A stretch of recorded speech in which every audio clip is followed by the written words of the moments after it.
Ayan mga idol, papakita po namin sa inyo kung paano po namin tanggalin ang concrete post mold para makita ninyo ito ang 8 set po, waluhan po ito na molder.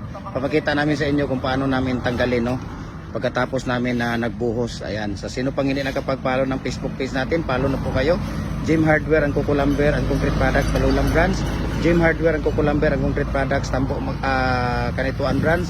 Jim Hardware and Kukulamber and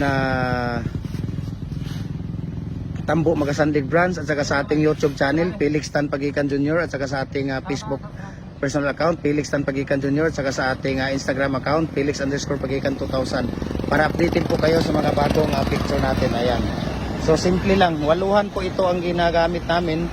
Ayan, waluhan. Ayan, isa dong, tanggalin nyo na yan dong. Waluhan po ang ginagamit namin para makapagpakita po namin sa inyo kung paano namin tinanggal yung ayan, see? So napakasimple, ito po yung ginagawa. Ayan,